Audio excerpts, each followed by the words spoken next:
London, 1940. The city burns. The war has come home to England's capital, and the night sky bleeds orange and red as German bombs rain down upon the ancient streets. This is the Blitz. That terrible autumn when Hitler's Luftwaffe sought to break the spirit of Britain by setting her heart aflame. But in the smoke and fire, in the rubble and ruin, the people endure. They carry on, as Londoners always have, with tea and stubbornness and a grim determination that no amount of high explosive can shatter. Yet even in these darkest of hours, old hatreds persist. Even as the enemy planes drone overhead, there are divisions here below, divisions of class, of wealth, of blood that runs back generations. Two families stand opposed, separated not by miles but by the vast gulf between privilege and poverty, between the marble halls of Kensington and the cramped terraces of the East End. The Montagues are working folk, dock workers, factory hands, market traders. Their men have calloused hands and strong backs. Their women possess fierce pride and fiercer tongues. They live in Bethnal Green, where the houses lean together like tired soldiers, where washing lines stretch between sooty brick buildings, and where every shilling must be stretched to feed hungry mouths. When the air raid sirens wail, they descend into the underground stations, the tube tunnels that have become London's great equalizer shelter for all who can reach them. The Capulets are another matter entirely. Theirs is a world of townhouses in Kensington, of servants in silver, of accounts in Swiss banks, and connections in Whitehall. Lord Edmund Capulet is a man of business, import and export he calls it, though the Montagues have darker names for his wartime trade. While common folk queue for rationed butter and powdered eggs, the Capulets' table never wants. While East End factories run night and day to forge munitions, the Capulets grow richer from contracts and commodities, from the very machinery of war itself. The feud between them is old, a dispute over dock rights before the Great War. A Montague man killed in unclear circumstances in 1921. A Capulet warehouse mysteriously burned in 1933. Each family nurses its grievances, passing them down from father to son like bitter heirlooms. And now, with London burning, with death falling from the sky each night, still the hatred smolders on. Our story begins on a September evening, as dusk settles over the city like a held breath. In a narrow street off Brick Lane, young Romeo Montague walks with his cousin Benvolio and their friend Mercutio. Romeo is 20 years old, lean and dark-haired, with the quick, clever eyes of the East End and hands marked by honest labor. He works the docks by day, loading and unloading what cargo still makes it through the U-boat gauntlet in the Atlantic. But tonight his mind is elsewhere. "You're brooding again," Mercutio observes. He's a wiry fellow with a shock of red hair and an Irishman's gift for words. Unlike Romeo and Benvolio, Mercutio isn't East End born. His family came from Dublin, and he lodges above a tobacconist's near Shoreditch. Mooning after that girl, what was her name? Rosaline? Romeo sighs, a sound heavy with melodrama. She won't even look at me. I pour out my heart in letters, and she returns them unopened. What's the point of it all, Ben? What's the point of anything when she treats me like I'm invisible? Benvolio Montague, Romeo's cousin, is a practical sort, stockier than Romeo, with their grandfather's square jaw and steady temperament. The point, he says, lighting a cigarette, is that there are 1,000 other girls in London, and you're wasting yourself on one who's made it clear she's not interested. Move on, cousin. They turn the corner onto Whitechapel Road, where shop windows are crisscrossed with tape against bomb blast, where sandbags are piled before doorways, where ARP wardens in their tin helmets are already making their rounds, checking that blackout curtains are properly drawn. A boy hawks newspapers, shouting headlines about the RAF's latest victories, about Churchill's speeches, about bombed-out neighborhoods, and British resilience. "Easy for you to say," Romeo mutters. "You've never been in love, Ben. Not really. You don't know what it's like when your whole world narrows to one person, when every song on the wireless seems written just for her, when you sound like an absolute drip." Mercutio interrupts cheerfully. "Look here, Romeo, my boy. Tonight we're going out. There's a dance at the community hall in Bethnal Green. Music, laughter, girls who'll actually dance with you instead of pretending you don't exist. What do you say?" Romeo shakes his head. "I'm not in the mood for dancing. Not with the world falling apart around us." "That's precisely why you should dance," Mercutio insists. "Because tomorrow night the bombs might fall on our heads, and we'll be nothing but ghosts." So tonight, while we're still breathing, while our hearts still beat, we dance. We live. Come on, Romeo. For me? Benvolio claps Romeo on the shoulder. He's right, cousin.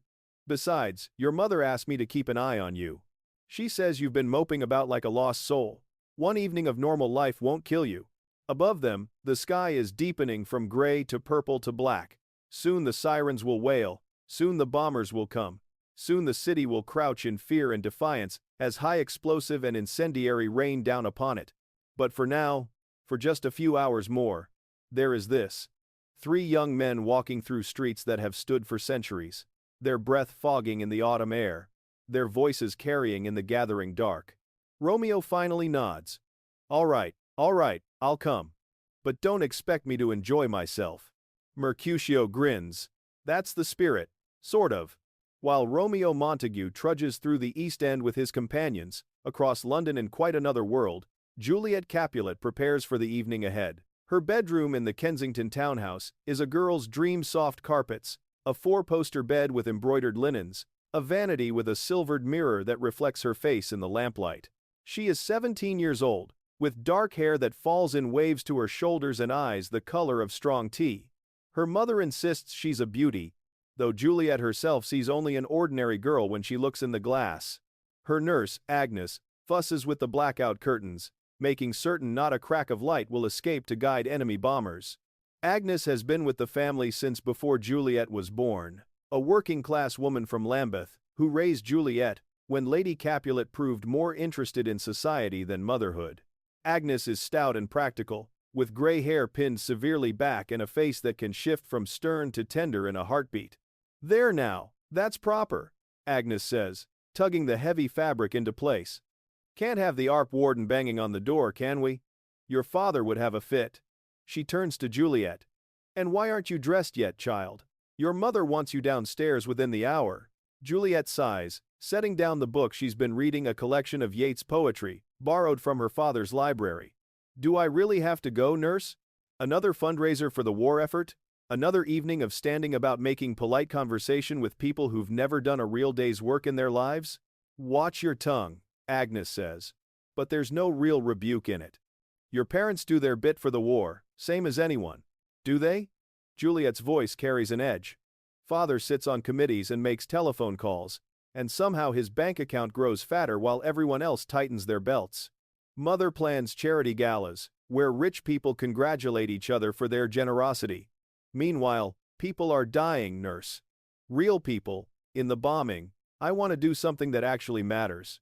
Agnes crosses to her, takes Juliet's hands in her own worn ones. You're a good girl, Lady Juliet. A kind heart, you've always had. But you're young yet, and there's dangers in this world you don't understand. Your father keeps you close because he loves you, in his way. He keeps me close because I'm his property, Juliet says bitterly. His daughter, to be shown off, and eventually married off to whichever man offers the best business connections. Do you know he's been talking with Count Paris again? That awful man from the Home Office, with his slicked back hair and his wandering hands. Count Paris is a respected gentleman, Agnes says automatically, though her expression suggests she shares Juliet's distaste. Your father thinks he'd make a suitable husband. My father thinks a lot of things. Juliet stands, moves to the window, carefully parts the blackout curtain just enough to peek out at the street below.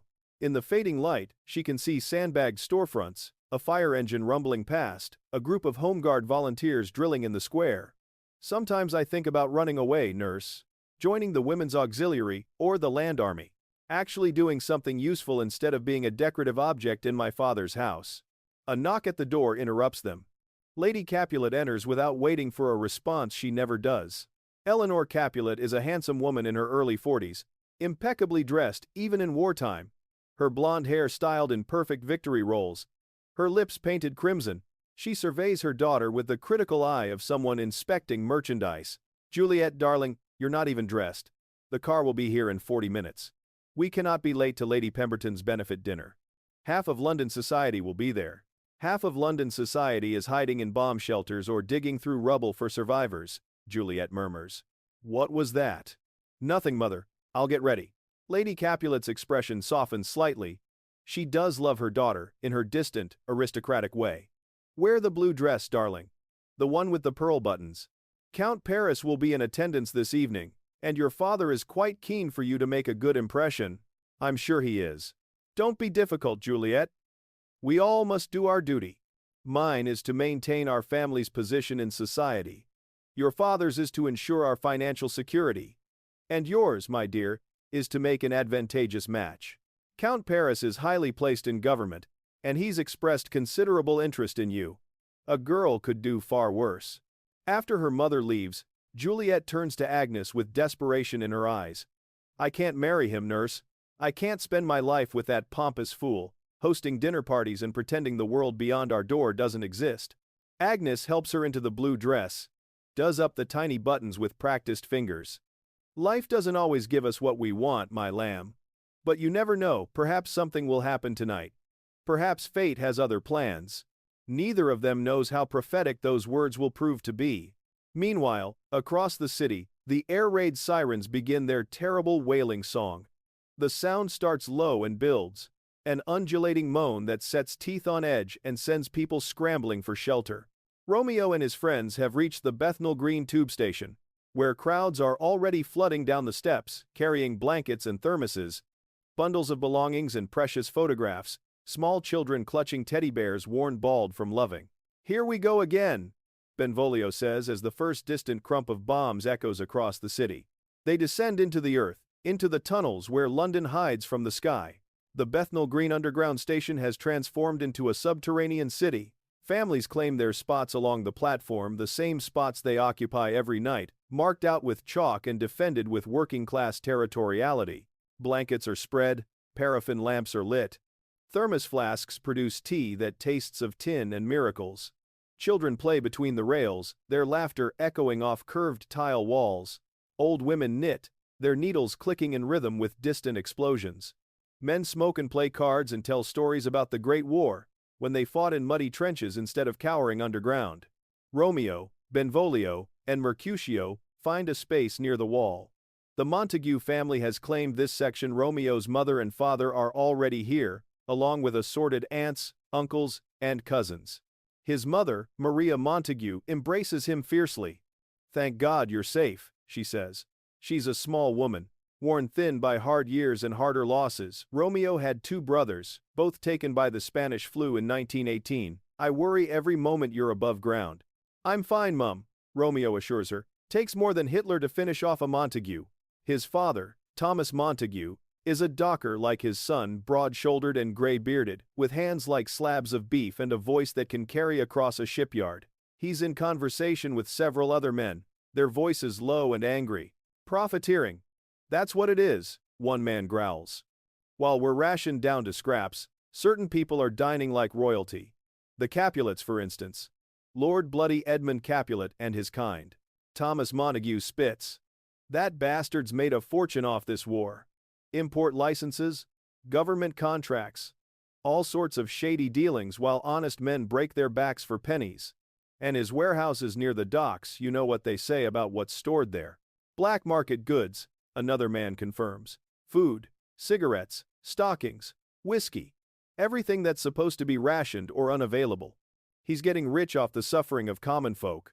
Romeo has heard these accusations before. The hatred between the Montagues and Capulets has only intensified since war broke out, fueled by resentment of class and circumstance. But tonight, he's too distracted by his own melancholy to pay much attention. Mercutio nudges him. "Cheer up, Romeo. Look, old Bill's brought his accordion. There'll be singing soon. Maybe dancing, if the bombs don't shake too much dust down on our heads." Above them, the bombardment intensifies. The ground trembles. Dust sifts from the ceiling. A child begins to cry. Is quickly soothed by its mother's voice singing a lullaby. This is the Blitz, terror and tenderness existing side by side. Death overhead and defiant life below. And then, unexpectedly, a commotion at the station entrance. A group of people descend the stairs, clearly out of place. They're dressed for dinner, evening gowns and tailored suits, furs and jewelry that catch the lamplight. At their center is Lord Edmund Capulet himself, a tall man in his 50s with silver hair and a military bearing, his face flushed with indignation. Beside him is Lady Capulet, picking her way down the grimy steps as if walking through a sewer. Behind them comes their daughter Juliet, with the nurse Agnes close at her elbow, and the obsequious Count Paris, a sleek man of 30 with a politician's smile. Our automobile broke down. Lord Capulet announces to no one in particular. We require accommodation, until the all-clear sounds. A ripple of resentment passes through the shelter. These wealthy folk, arriving in their finery, expecting special treatment even here, even now.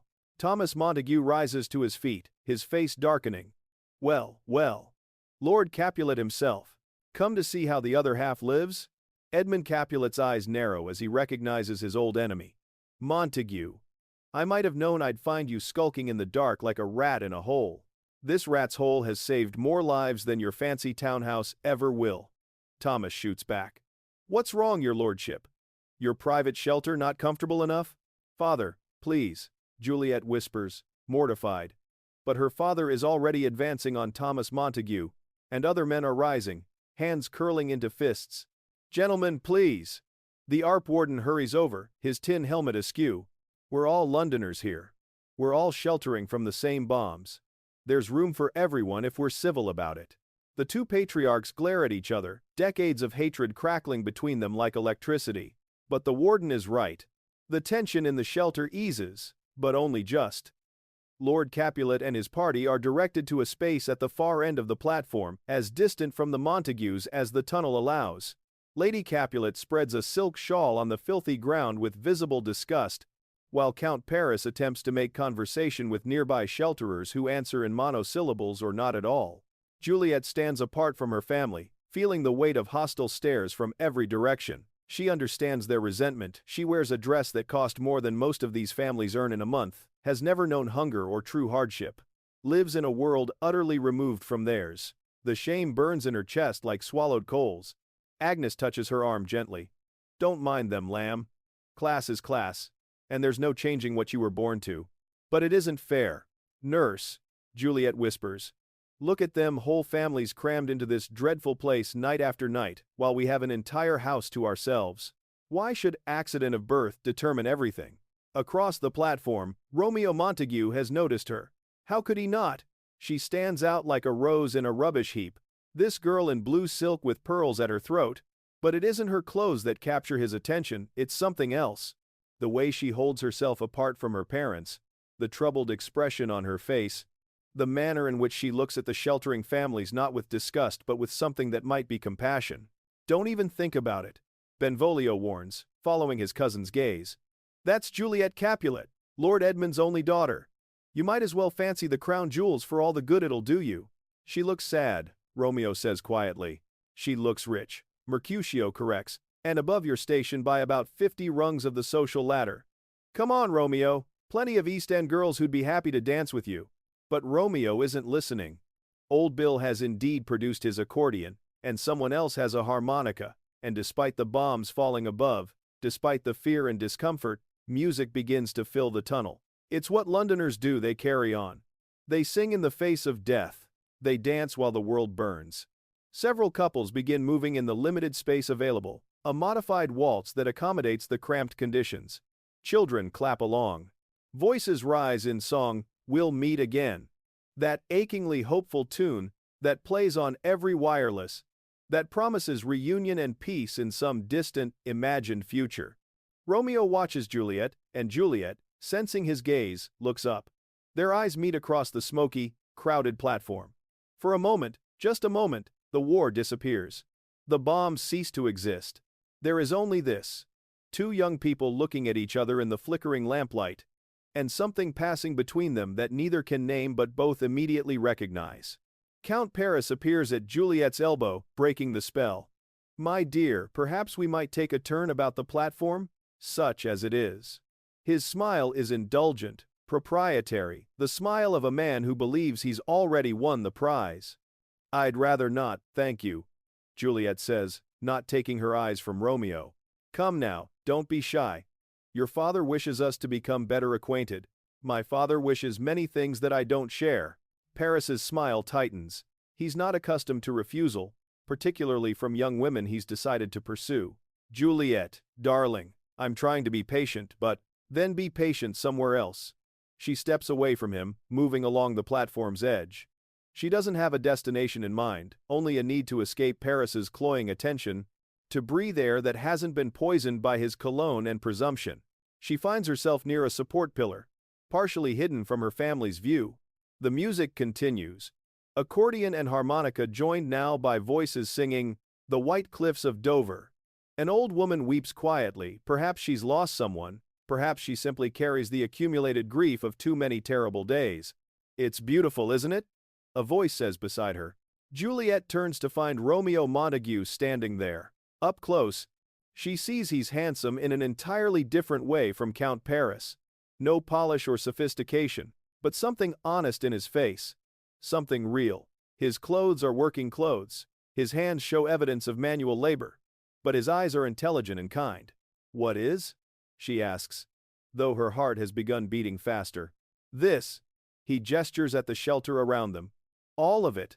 The way people carry on, the singing, the children playing, the couples dancing despite everything.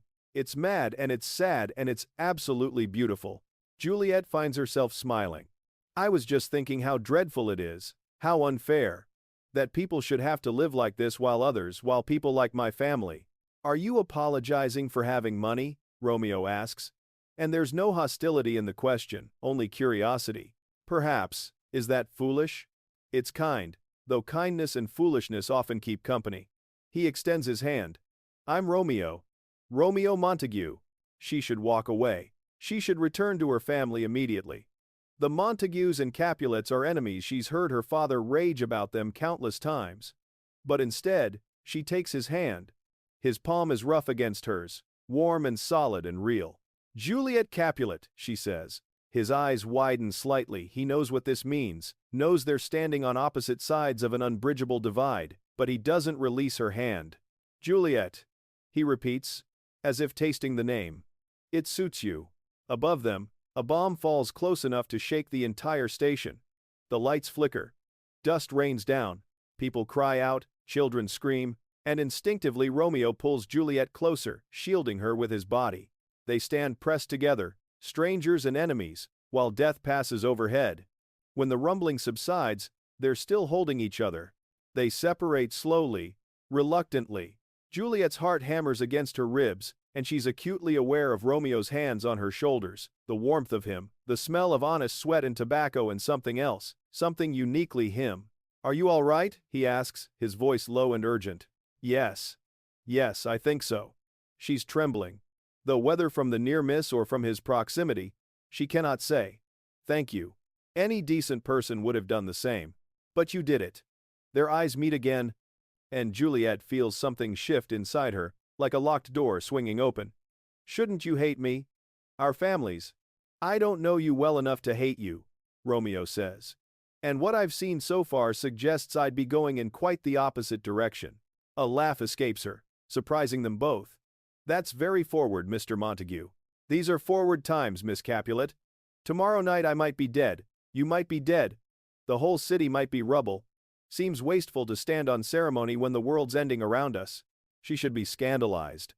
A well-bred young lady doesn't entertain conversations with strange men, particularly strange men from enemy families, particularly in dark corners of underground stations. But nothing about this night, this war, this entire impossible situation fits the rules she's been taught to live by. "Do you really believe that?" she asks. "That the world's ending?" Romeo considers.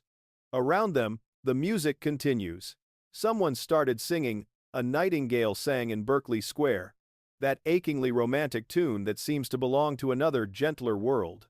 "No," he says finally. "I think the world's changing, which isn't the same thing. The old certainties are dying: class, tradition, the way things have always been. Maybe that's not entirely bad. My father would have apoplexy if he heard you say that." "What would your father do if he saw you talking to me?" "Probably lock me in my room until I'm 30. She glances back toward where her family sits. Count Paris is watching the platform with narrowed eyes, searching for her. Or, marry me off to Count Paris immediately, just to ensure I don't get any dangerous ideas about thinking for myself. "Count Paris?" Romeo's face darkens. "That fellow in the expensive suit? The one who looks like he pomades his hair with actual butter? Juliet stifles another laugh. The very same. My father's chosen him as a suitable match. Suitable, meaning well-connected, wealthy, and willing to overlook the fact that I have opinions of my own. And what do you think of Count Paris? I think, Juliet says carefully, that I would rather take my chances with the bombs. Romeo grins, and the expression transforms his face. Now who's being forward? They've drifted further into the shadows, away from the lamplight and the crowds. It's improper, dangerous, exactly the sort of thing Juliet has been warned against her entire life. And yet she feels safer here, with this stranger from an enemy family, than she's ever felt in her father's house. Tell me about your life, she says. The real parts. Not the polite version you'd tell at a dinner party. So he does. He tells her about the docks, about loading ships before dawn, about the men he works beside, hard men with hard lives, who nonetheless look after their own. He tells her about his mother's worry, how she can't sleep until he's home safe each night, about Benvolio's steadiness, and Mercutio's wild humor, about the neighborhood where every shopkeeper knows your name, where poverty and pride exist in equal measure, where life is difficult but genuine. And Juliet finds herself telling him things she's never voiced to anyone except Nurse, about the suffocating weight of expectation, the loneliness of privilege, the desperate desire to matter, to do something real, about sneaking to the wireless when her parents are out, listening to Churchill's speeches, and imagining herself contributing to the war effort in meaningful ways, about feeling like a bird in a gilded cage, beautiful and useless. You're not useless, Romeo says firmly. Anyone with eyes can see you're intelligent, brave too, talking to me when you know the risk. What risk? What can they really do to us? Your father could ruin my family, get my father sacked from the docks, we'd starve within a month. The reminder sobers her. Then why are you talking to me? Romeo reaches out, tucks a strand of hair behind her ear. The gesture is tender, intimate, completely inappropriate. Because some things are worth the risk, because I've spent months mooning over a girl who didn't know I existed, and suddenly here you are, you exist very much indeed, and you're talking to me like I'm a real person, not just a dock worker from the wrong side of town, because there's a war on, and life's too short for caution. Juliet's breath catches. No one has ever looked at her the way Romeo Montague is looking at her now, not with desire to possess, as Count Paris does, but with genuine wonder, as if he's discovered something precious and unexpected. Juliet. Agnes's voice cuts through the moment like a knife. Lady Juliet, where are you? I have to go, Juliet whispers urgently. If they find us together. Wait. Romeo grabs her hand. Will I see you again? I don't know. I don't know how. Juliet. Closer now.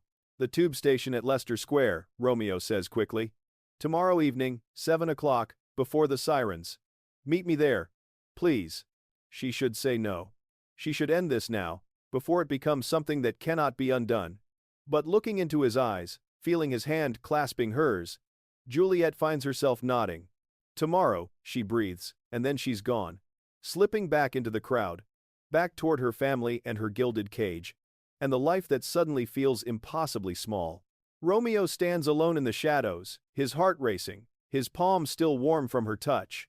Across the platform, Mercutio and Benvolio are watching him with expressions of alarm. They know. They've seen. And nothing will ever be the same. The all-clear sounds near dawn, a single sustained note, the opposite of the siren's wail, signaling that the bombers have returned to their bases across the channel. The shelterers emerge like creatures from hibernation, blinking in the gray morning light, stepping over rubble and broken glass, assessing the damage the night has wrought. Entire streets have vanished. Where buildings stood yesterday, now there are only smoking craters and shattered brick. Water mains have burst, flooding the roads. Fire crews work still, damping down blazes that have burned all night. The smell is terrible cordite and dust and things best not identified. The Capulets driver has been located, the automobile repaired. Lord Edmund herds his family toward the waiting car with undisguised relief, eager to leave this squalid place and its squalid people behind. Count Paris makes a show of helping Lady Capulet across the debris-strewn pavement. But Juliet lingers, turning back to scan the emerging crowd for one particular face. She finds Romeo standing with his cousin and the red-haired friend, all three watching her. Their eyes meet one final time, and Romeo touches his chest. over his heart a gesture both promise and plea. "Juliet, come along." Her mother calls sharply. "We haven't got all day." She turns and follows, but a smile plays at her lips, secret and profound. In the car, Count Paris positions himself beside her, too close as always. "You wandered off last night," he observes. His tone is light, but there's an edge beneath. "I was concerned for your safety." "I was perfectly safe," Juliet replies, keeping her gaze on the passing destruction outside the window. "Were you?" The lower classes can be unpredictable, particularly in stressful situations. One must be careful. They seemed perfectly civilized to me. More so than some people I could name. Lady Capulet shoots her daughter a warning look. Lord Edmund, in the front seat, is already barking instructions at the driver about business appointments, about contracts to be reviewed, about money to be made from other people's suffering. When they reach the Kensington townhouse mercifully undamaged, protected by geography and luck, Juliet escapes to her room immediately. Agnes follows, closing the door behind them. "Well?" the nurse demands. "What happened last night? You disappeared for near on half an hour, and when you came back your cheeks were flushed, and your eyes bright. What did you do, child?" Juliet sits on her bed, hugging a pillow to her chest. "I met someone, nurse." Agnes's eyes narrow. "Someone? What someone? Not that Count Paris, I hope." "No. Someone else. Someone I wasn't supposed to meet, shouldn't have spoken to, and definitely shouldn't be thinking about right now." She looks up at Agnes with shining eyes. "His name is Romeo." "Romeo what?" "Romeo Montague." The color drains from Agnes's face. "Oh, my lamb! Oh, my dear girl, no, no, no, no, not a Montague. Not the son of your father's bitterest enemy. Tell me you didn't." "We only talked, nurse." "But such talk. He listens when I speak, really listens. Not the way people usually do, pretending attention while waiting for their turn. He sees me, the real me, not Lord Capulet's daughter, or a potential wife for Count Paris, but me, Juliet." Agnes sinks into a chair, pressing a hand to her forehead. "This is disaster. If your father discovers..."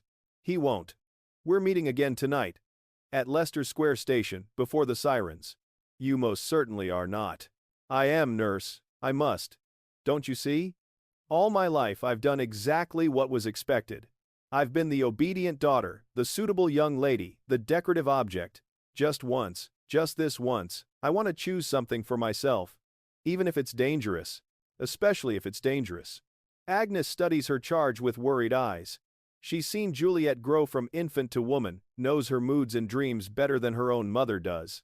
And she recognizes what she's seeing now: determination mixed with something else, something that looks alarmingly like love at first sight. "Your father will have that boy killed if he finds out," Agnes says quietly. "He has the connections, the power. And the Montagues, they won't take kindly to their son courting a Capulet either. You're playing with fire, both of you."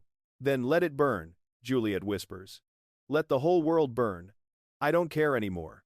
Across the city, Romeo faces similar inquisition. His mother fusses over breakfast: powdered eggs and toast with margarine. Tea stretched thin to make the rations last. His father reads the newspaper, grunting at headlines about RAF victories and American aid. Mercutio and Benvolio have followed Romeo home, and now the three young men sit in the cramped parlor while Maria Montague plies them with tea and worry. "You've lost your mind," Benvolio says bluntly. "Juliet Capulet? Romeo. They'd as soon see you dead as married to their daughter." "Who said anything about marriage?" Romeo protests, though his ears redden. "Oh, please. I saw your face last night. You looked like you'd been struck by lightning. And now you're planning to meet her again?" "At Leicester Square," Mercutio confirms. He's already worked out the whole thing. Star-crossed lovers meeting in secret while bombs fall and families feud. It's terribly romantic. And terribly stupid, in equal measure. Romeo rounds on them. "So what would you have me do? Forget her.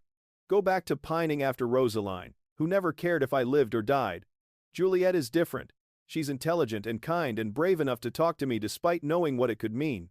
How often does that happen? Finding someone who sees you, really sees you. Often enough when you're not fixated on girls from families who want yours destroyed," Benvolio mutters. But his tone softens. "Look, cousin, I understand. She's beautiful. She talked to you. It felt special. But there are consequences here. Real ones. Your father could lose his job. Your family could be ruined. I'll be careful. Careful? Mercutio laughs. Romeo, you're about as careful as a bull in a china shop. Promise me this, if you meet her tonight. If this continues, you'll keep it secret. Absolutely secret. No telling your parents. No romantic gestures in public places. Nothing that could expose either of you. Romeo nods solemnly. I promise, no one will know. But in London during the Blitz, secrets have a way of escaping, like smoke through cracks in walls. And some fires once lit cannot be contained. Evening descends on London once more. And with it comes the familiar dread. By 7 o'clock the streets are already thinning. People hurrying toward shelters before the sirens wail, before the bombers drone overhead like mechanical locusts, before the city becomes a vision of hell, rendered in fire and smoke. Romeo arrives at Leicester Square station early, pacing the pavement outside, checking his watch every 30 seconds. He's dressed in his best clothes, a suit borrowed from his father, shoes polished until they shine, hair slicked back with pomade that Mercutio lent him. He feels ridiculous and hopeful in equal measure. What if she doesn't come? What if last night was just a strange moment born of fear and proximity, nothing more? What if she's realized the impossibility of this, and chosen sense over sentiment? But then she's there, materializing from the gathering darkness, like something from a dream. She wears a simple dress, simple for her, at least, though it probably cost more than Romeo earns in a month, and a coat against the autumn chill. Her hair is pinned back, her face free of makeup, and she's the most beautiful thing he's ever seen. You came, he breathes. Did you think I wouldn't? There's a smile in her voice, nervous and glad all at once. I hoped. I didn't dare assume. They stand awkwardly for a moment, suddenly uncertain. Last night they'd spoken with the ease of old friends, but that was in darkness, in chaos, with death overhead to excuse any impropriety. Now, in the fading daylight, the weight of what they're doing settles over them. Walk with me? Romeo offers his arm. Juliet takes it, and they begin moving through streets that grow emptier by the moment. Shop windows display gas masks and stirrup pumps.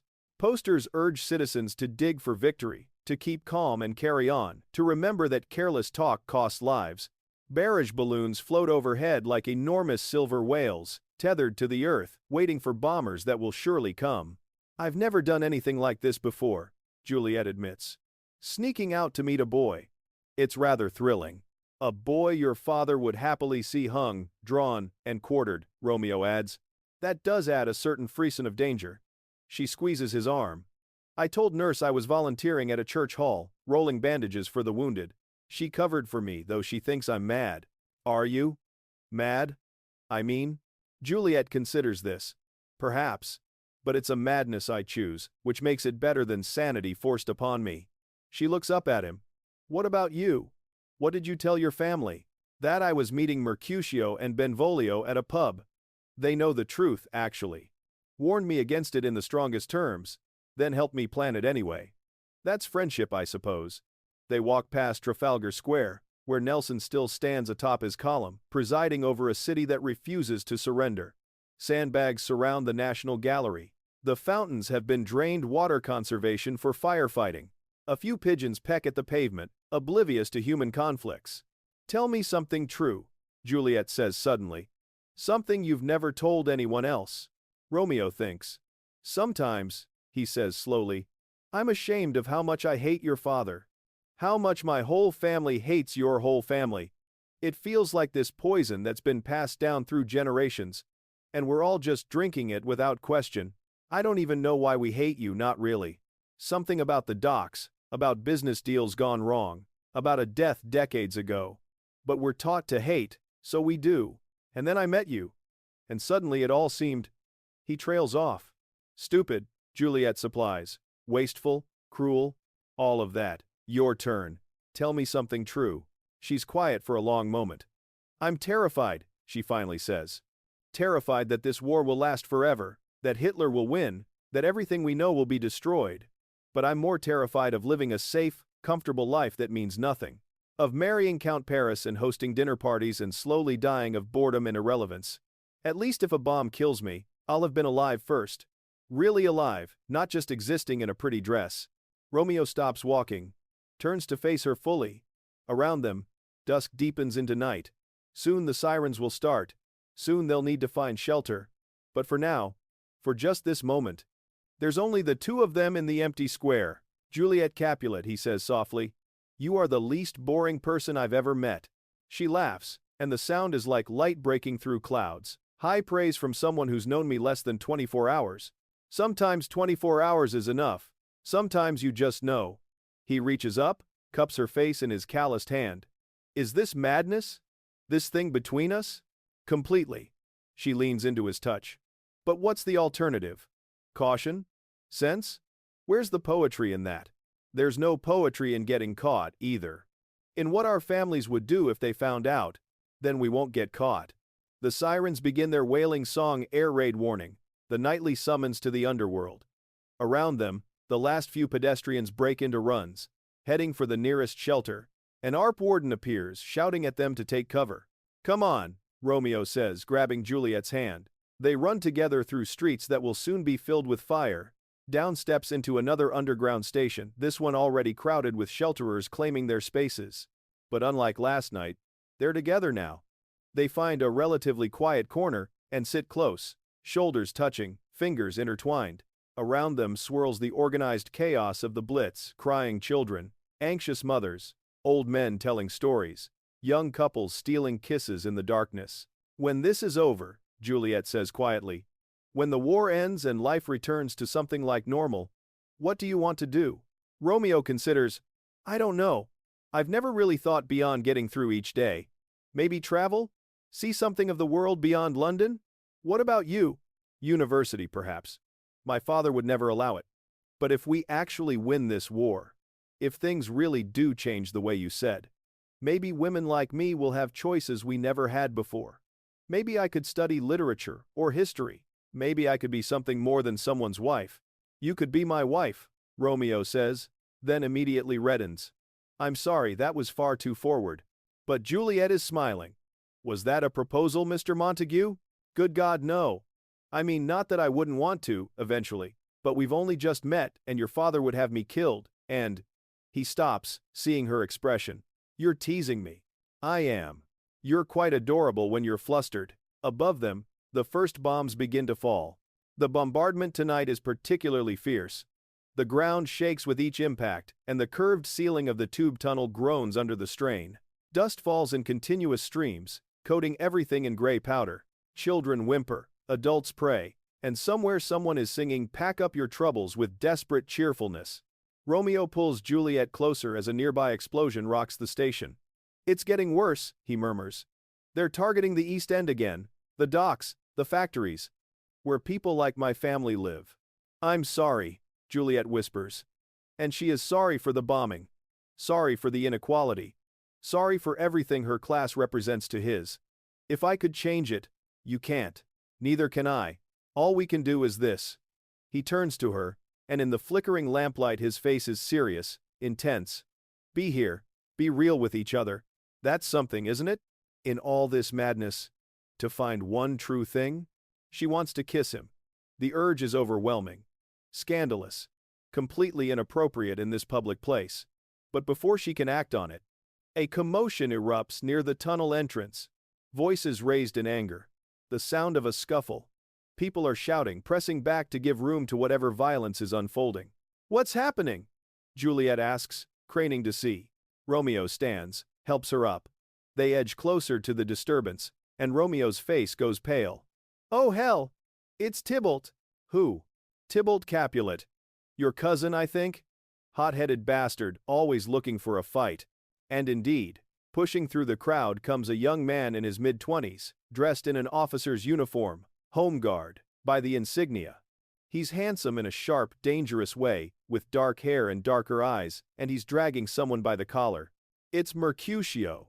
Found this red sympathizer spreading sedition, Tybalt announces loudly, throwing Mercutio to the ground. Talking about how the rich should share their wealth, how private property should be seized for the common good.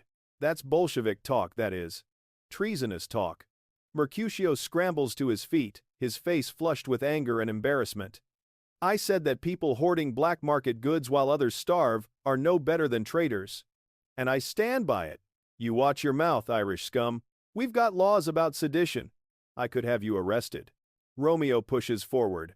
Leave him alone, Tybalt. He's entitled to his opinion.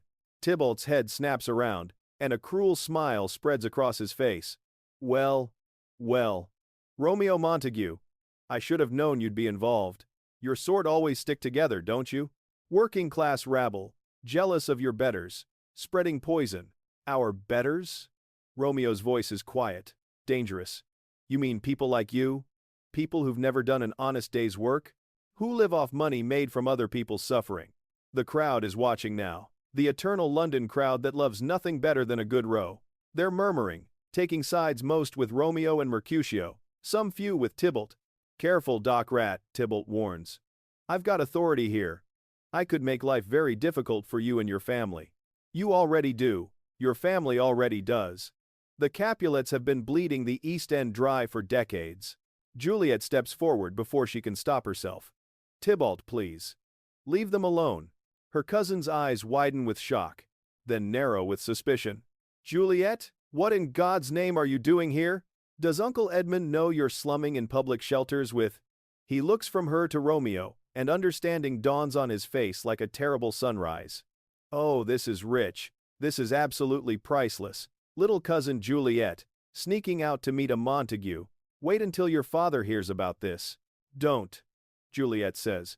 But her voice wavers. Tybalt, please. Don't tell him. Don't tell him his precious daughter is consorting with the enemy? Why ever not? Tybalt is enjoying this, relishing his power. Unless you can give me a good reason to keep quiet. Romeo steps between them. Leave her out of this. She's done nothing wrong. Hasn't she? Sneaking behind her family's back, meeting secretly with a Montague? I'd say that's quite wrong indeed. Disloyal. Shameful. He leans closer. Your father will lock you away for this, Juliet. And as for you, Montague, I'll see to it personally that you regret ever speaking to her. The rage that's been building in Romeo suddenly ignites. He shoves Tybalt hard, sending the other man stumbling backward. You pompous, self-righteous. Tybalt recovers, swings wildly. His fist catches Romeo on the jaw, snapping his head back. The crowd gasps, surges forward. Men are shouting, choosing sides, old resentments bubbling to the surface. Mercutio launches himself at Tybalt, and suddenly it's a proper brawl, three young men grappling in the cramped space, while shelterers shout encouragement or condemnation. While the ARP wardens try to intervene, while above them the bombs continue to fall. Juliet screams, "Stop it! All of you, stop!" But they don't stop. Romeo and Tybalt are locked together, trading blows, while Mercutio tries to pull them apart and only succeeds in getting struck himself. Blood flows from someone's nose. Someone's split lip. The violence is ugly, pointless, exactly the kind of masculine stupidity that Juliet despises. Then Benvolio is there, somehow, pulling Romeo back with surprising strength. Enough! Romeo, enough! You'll get us all killed! An ARP warden grabs Tybalt, who's breathing hard, his uniform torn. That's enough from all of you. We're sheltering from German bombs, in case you hadn't noticed. Save your energy for the real enemy. Tybalt wrenches free, straightens his jacket. His eyes, when they meet Juliet's, are cold. This isn't over. Not by a long shot. Enjoy your little romance while it lasts, cousin. Because I promise you it won't last long. He stalks away, disappearing into the crowd. The onlookers gradually disperse, muttering, returning to their families. The moment passes, but its implications remain, heavy as unexploded ordnance. Romeo's face is already swelling where Tybalt struck him.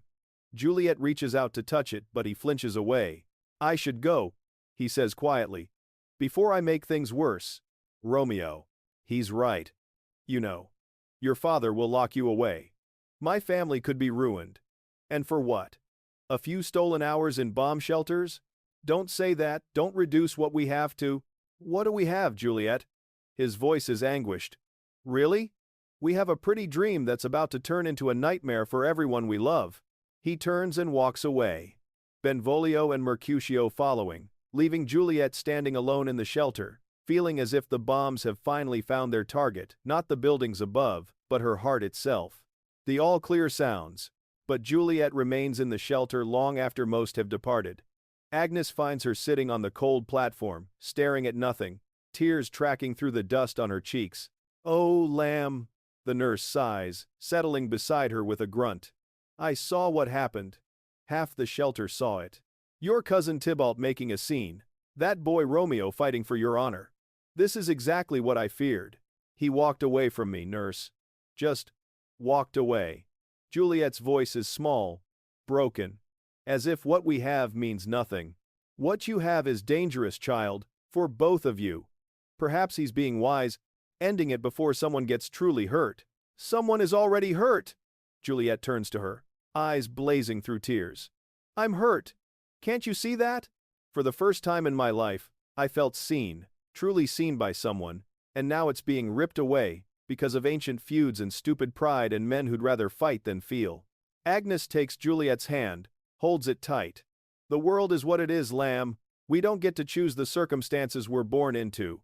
Rich or poor, Capulet or Montague, these things are decided for us.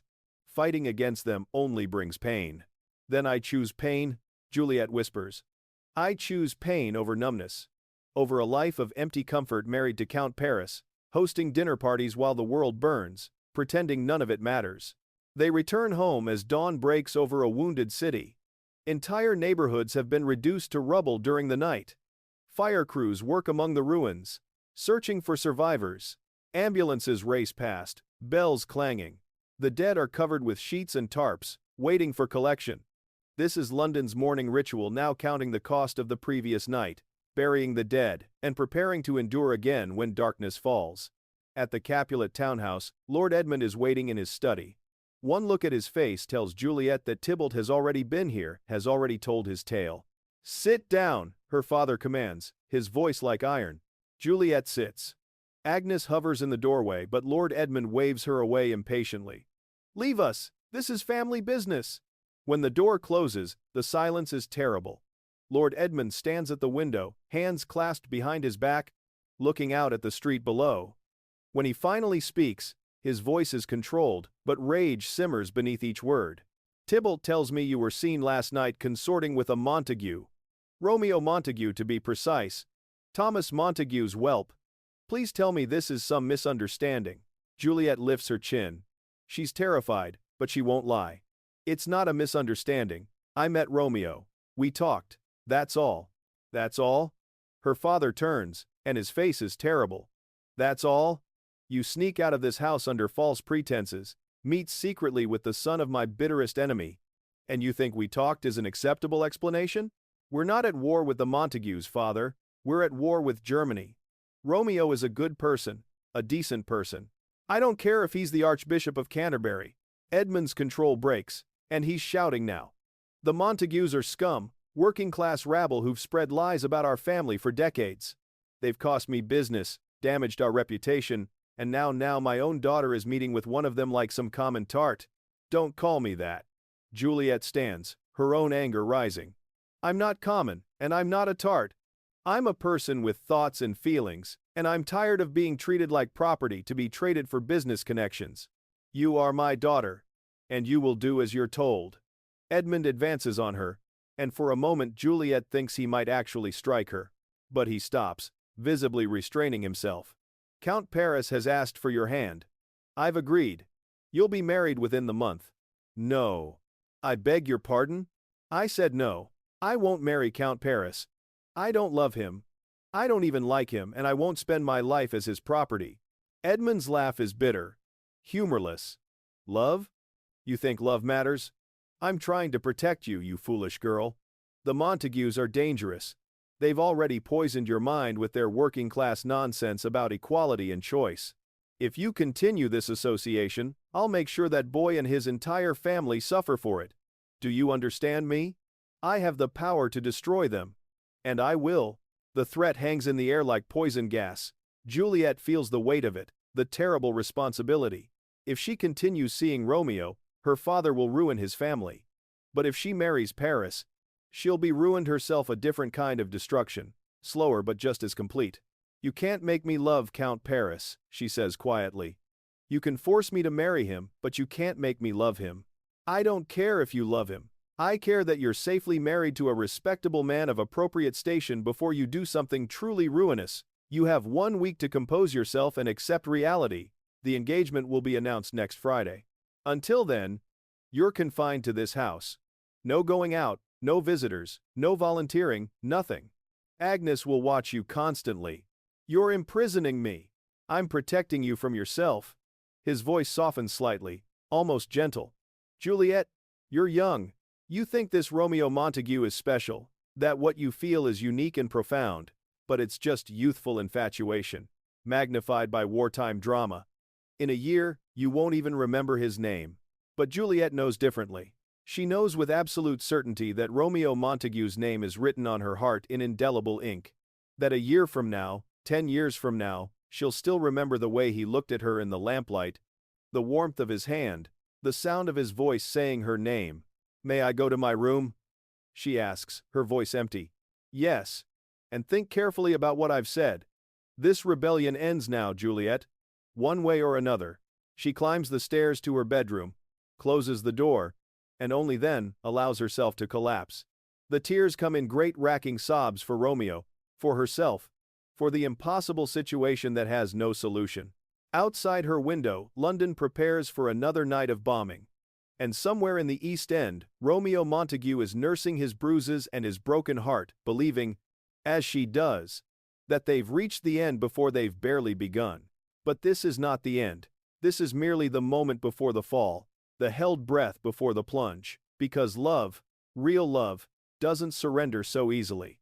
And young hearts, brave hearts, will risk everything for a chance at something true, even if it destroys them. 3 days pass. 3 days during which Juliet remains a prisoner in her own home, watching through windows as the city burns nightly, as life continues for everyone except her. Agnes brings meals she doesn't eat, sits with her through long silences, offers comfort that cannot penetrate the wall of Juliet's despair. Count Paris visits twice, bringing flowers and compliments that make Juliet's skin crawl. He speaks of wedding plans, of the house he's secured in Belgravia, of the life they'll build together. He never asks what she wants, never notices that her smiles are painted on, that her eyes are dead things. On the third evening, as dusk falls and the sirens begin their wailing song, Agnes slips a folded paper into Juliet's hand. From the butcher's boy, she whispers. Who got it from a girl at the market? Who got it from someone else? Don't ask me to explain the whole chain, just read it. Juliet's hands tremble as she unfolds the note. The handwriting is crude but earnest, clearly written by someone unused to putting thoughts on paper. Juliet, I think of you constantly. Have tried to stay away as I said I would, but cannot. Must see you once more, even if it's the last time. There's a priest at Street Dunstan's in Stepney, Father Lawrence. He's sympathetic to working folk, believes in love over politics. Meet me there tomorrow at noon. If you don't come, I'll understand. If you do, I'll know we have a chance. Yours, Romeo. This is madness, Agnes says, though her voice lacks conviction. If your father discovers, he won't. Not if you help me. Juliet grips the nurse's hands. Please, nurse, please. I'm suffocating here. I need to see him, just once more, to say goodbye properly, or to find a way forward. Either way, I need this. Agnes struggles with her conscience.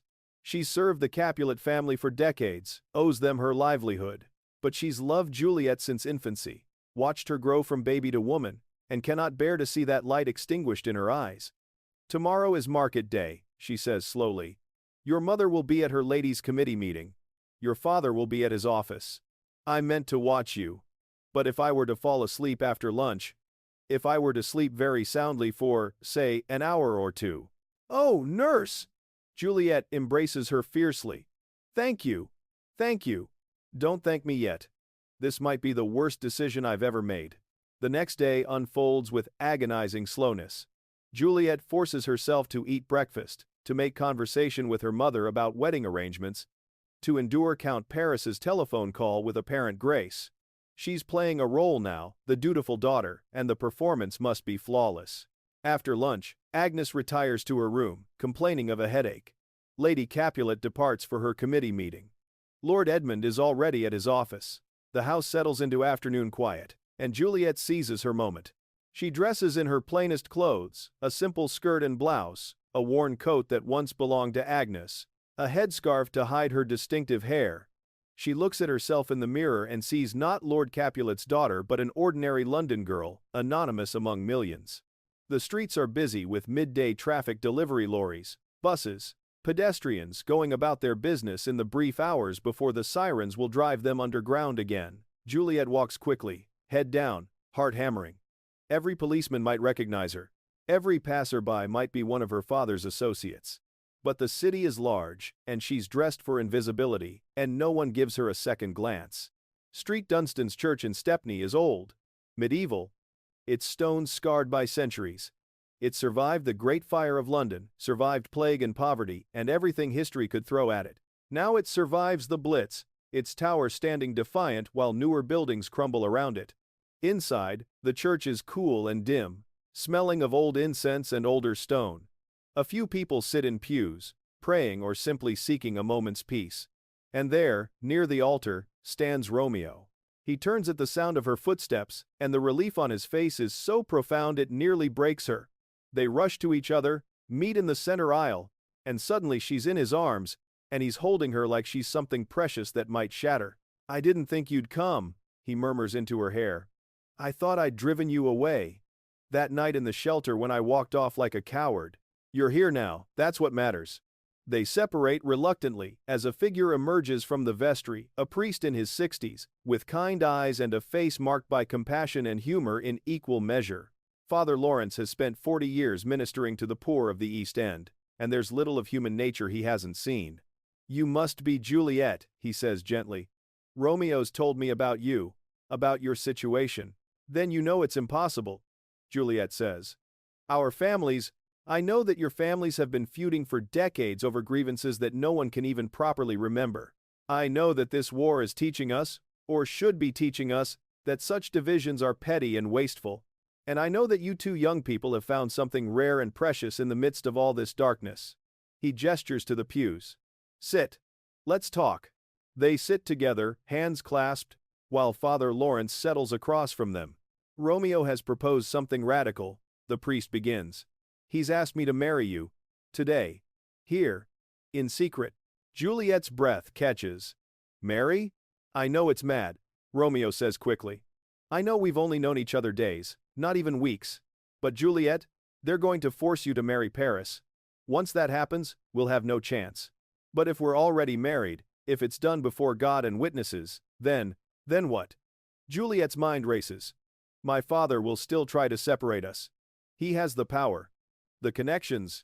But he won't have the law," Father Lawrence interjects. "A marriage performed by a priest, properly witnessed, is binding. Even your father cannot undo it, though he'll certainly try." Juliet looks between Romeo and Father Lawrence, her thoughts spinning like a hurricane. Marriage. The word is enormous, weighted with permanence and consequence. She's 17 years old. She's known this boy for less than a week. By every measure of reason and caution, this is insanity. But reason and caution belong to the world before the bombs, before nightly reminders that tomorrow is promised to no one. What good is caution when death falls randomly from the sky? What use is reason when her only alternative is a lifetime shackled to Count Paris? "If we do this," she says slowly, "there's no going back. Our families will be furious. They might disown us completely." "I've thought about that," Romeo says. "I've got my wages from the docks. It's not much, but it's honest money. We could find rooms somewhere, live simply. It won't be what you're used to." "What I'm used to is a gilded cage," Juliet interrupts. "I'd rather have freedom in poverty than comfort in captivity." She turns to Father Lawrence. "You truly believe this is right? Not just legally, but morally?" The old priest considers carefully before answering. "I believe that love, true love, selfless love, is always right. I believe that the hatred between your families is a sin that has poisoned 2 generations already. And I believe that perhaps, just perhaps, your union might begin to heal that wound. When your families learn you're married, when they're confronted with the reality that their children have chosen love over feud, it might shock them into recognizing the foolishness of their enmity. Or it might make everything worse," Juliet says. "Yes," Father Lawrence admits. "It might." That's the risk you take. But doing nothing is also a choice. And it has its own consequences. You marry Paris, live a lie, and slowly die inside. Is that better? Romeo squeezes her hand. I won't pressure you, Juliet. If you're not ready, if this is too much too soon, I'll wait. However long it takes, I'll wait. She looks at him. Really looks at him. She sees a young man with bruises still fading on his face from fighting for her honor. She sees calloused hands that work honestly, eyes that see her as a person rather than a possession, a heart brave enough to risk everything for a chance at something real, and she knows, with sudden crystalline clarity, that she'll never feel this way about anyone else. That Count Paris could court her for a decade and never inspire 1/10 of what Romeo Montague evokes in her soul. That some things are worth any risk, any consequence.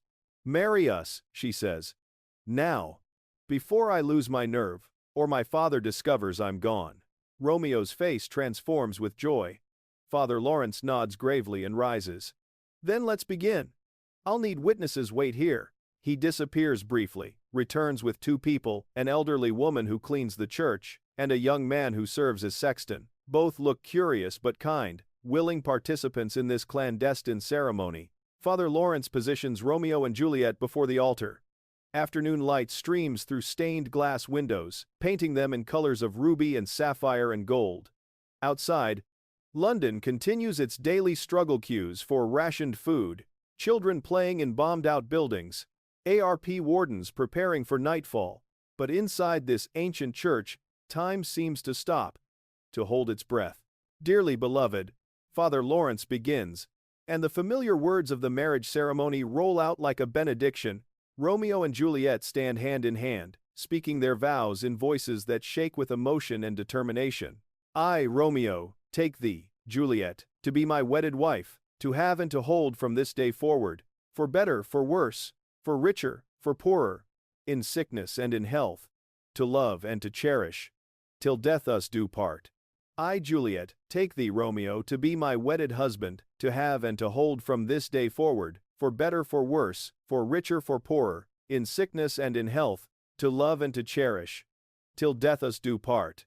Romeo has no ring, there's been no time, no money, but he removes a battered pocket watch that belonged to his grandfather, loops its chain around Juliet's finger. Until I can do better, he whispers. Father Lawrence pronounces them man and wife.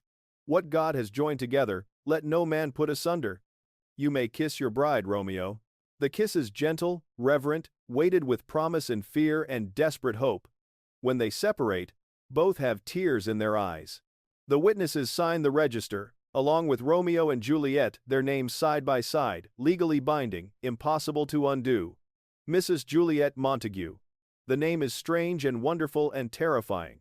Keep this safe, Father Lawrence says, handing Romeo a copy of the marriage certificate. You'll need proof when the time comes to reveal what you've done. And that time must come soon. Secrets like this have a way of causing more harm the longer they're kept. How soon? Juliet asks. Days. A week at most.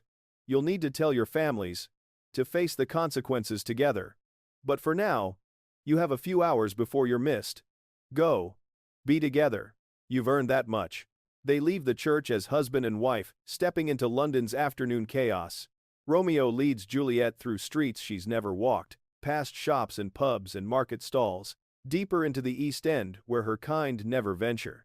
She sees poverty here that shocks her children barefoot despite the autumn chill, women with faces aged beyond their years, men unemployed and desperate. This is the world her father's policies have helped create, the world Romeo has navigated all his life. He brings her to a small flat above a greengrocer's shop, 3 rooms barely furnished but scrupulously clean. Benvolio's place, he explains. He's at work until tonight. We can have a few hours alone. Inside Benvolio's flat, they stand awkwardly for a moment, suddenly shy with each other despite the vows they've just exchanged. The reality of what they've done settles over them like a blanket, heavy, warm, and slightly suffocating.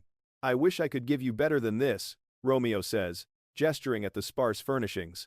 A proper wedding. A proper home. This is perfect, Juliet interrupts. She moves to the window, looks out at the street below where life continues its chaotic flow. This is real. My whole life has been about appearances, about maintaining the proper image. None of it was real. But this, she turns to him. You're real. What we have is real. That's worth more than all the mansions in Kensington. Romeo crosses to her, takes her in his arms. For a long while they simply hold each other, feeling the rise and fall of breath, the beat of hearts.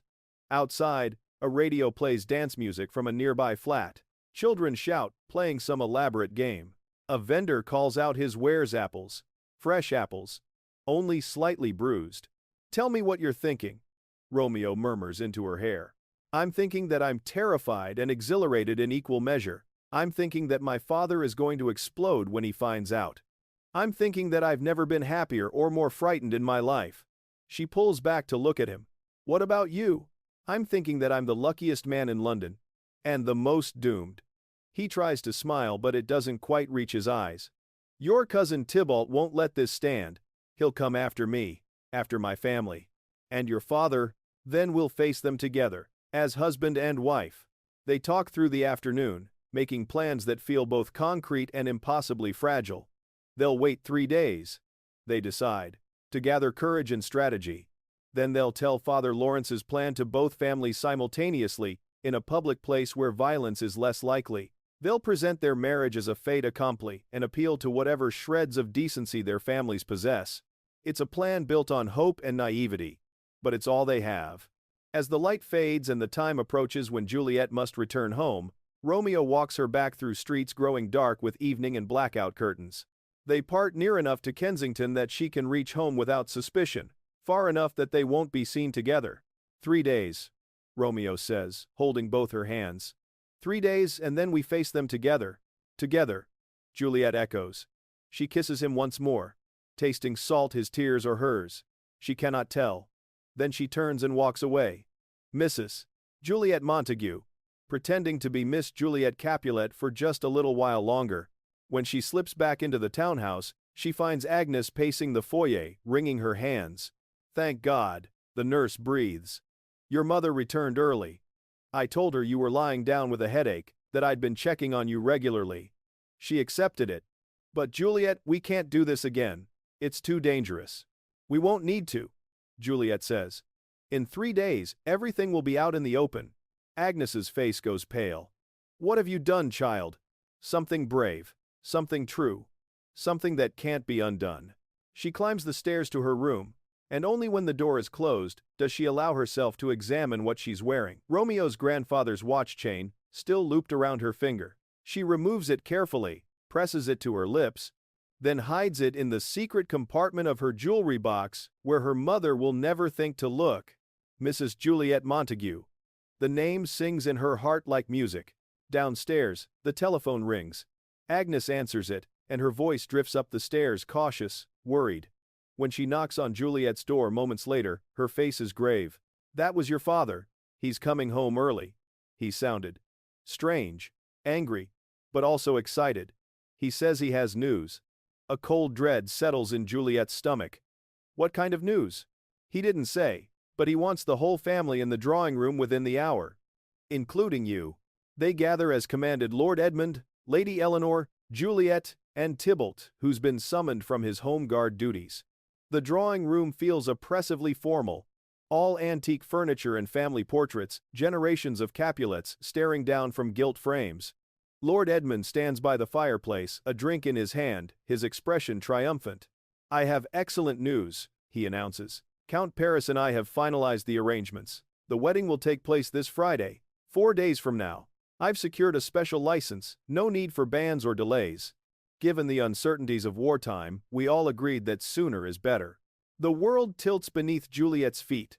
4 days, not the 3 days she and Romeo planned for.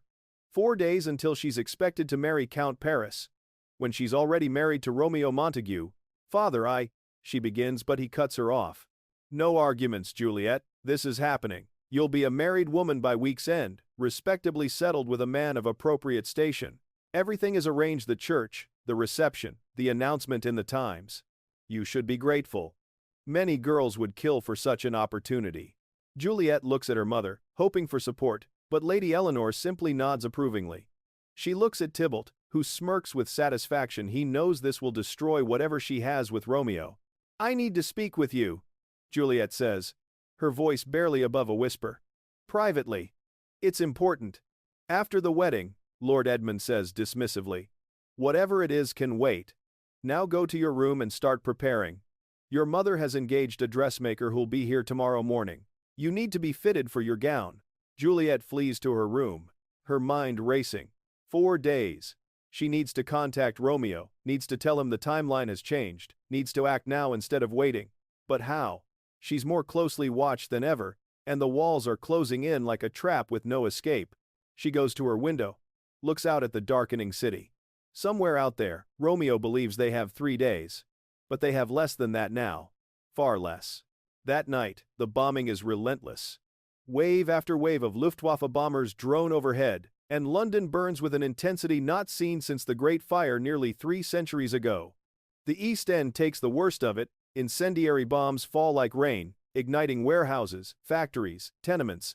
The docks where Romeo works are transformed into an inferno. Oil storage tanks exploding in mushroom clouds of flame that paint the sky orange and red. In her Kensington bedroom, Juliet watches the distant glow and thinks of Romeo somewhere beneath that hell. Is he safe? Is he alive? She has no way of knowing, no way of reaching him. And the helplessness is agony. Agnes finds her at dawn, still standing at the window, having not slept at all. You need to rest. Lamb, the nurse says gently. You look like a ghost. I feel like one. Juliet turns, and Agnes is shocked by the desperation in her eyes. Nurse, I need you to help me.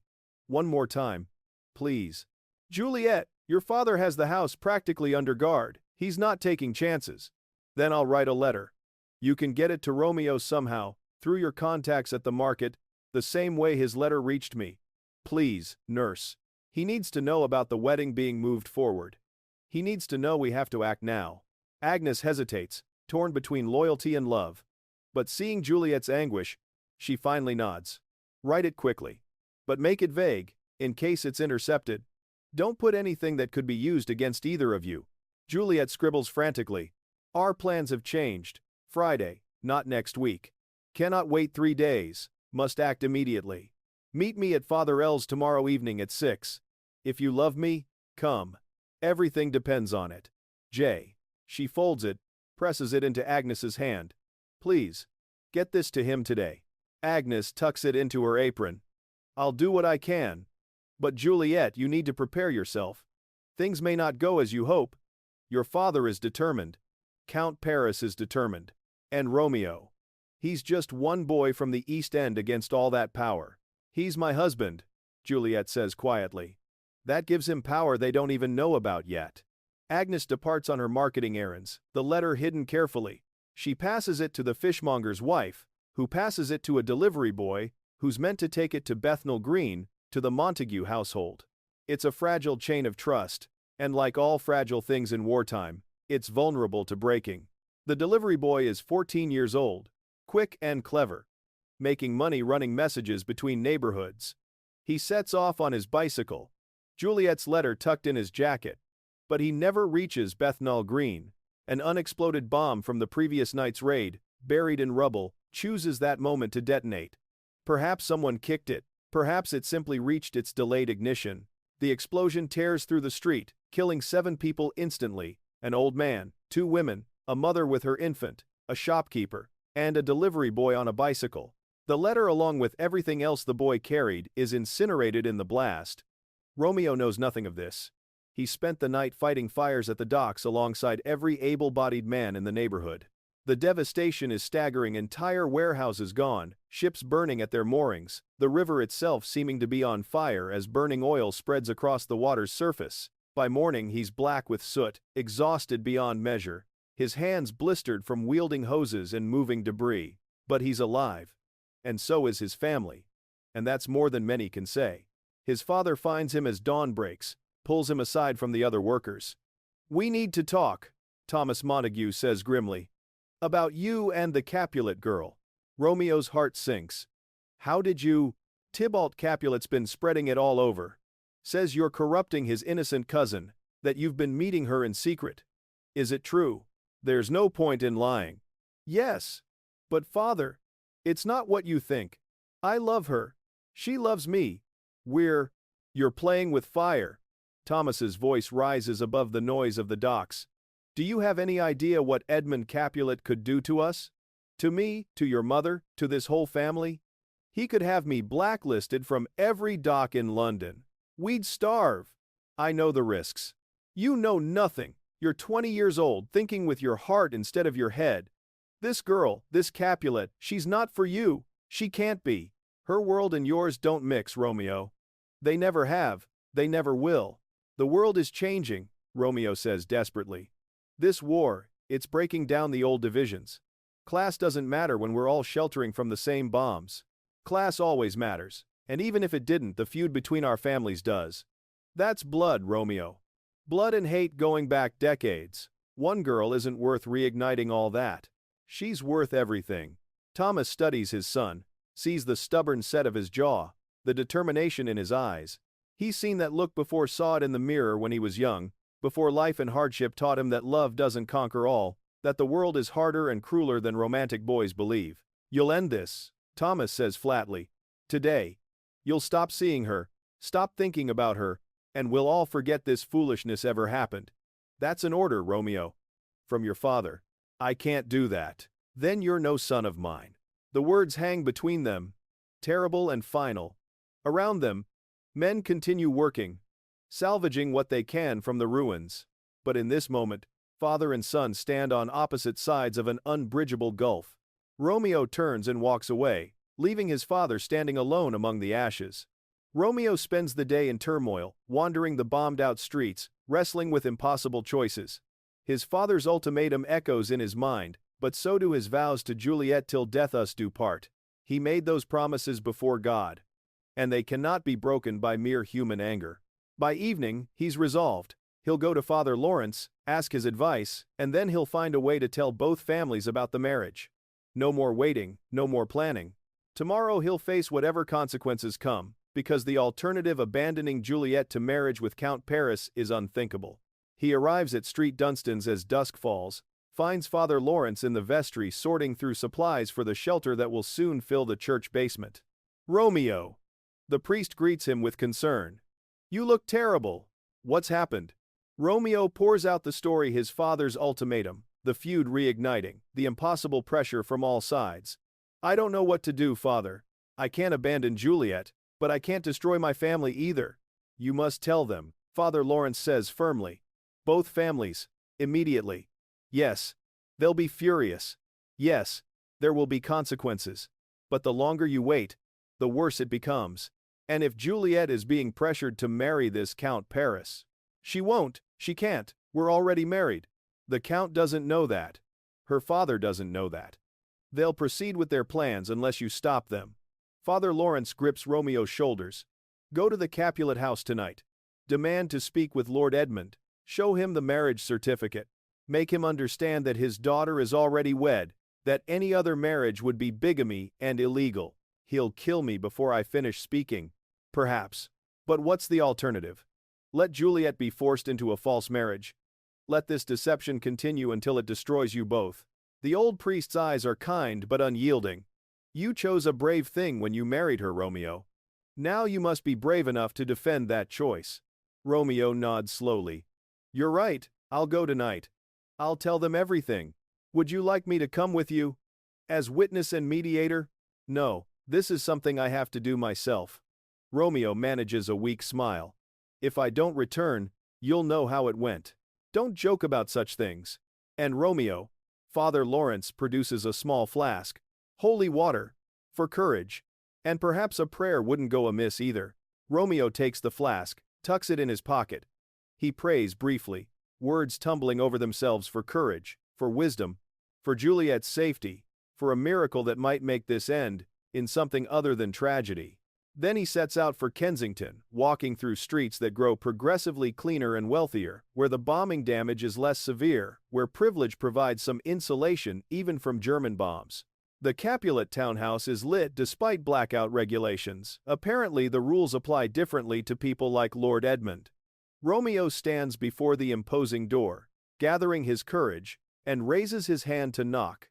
But before his knuckles can touch wood, the door swings open. Tybalt Capulet stands there in his home guard uniform, and his expression shifts from surprise to savage pleasure. Well, well.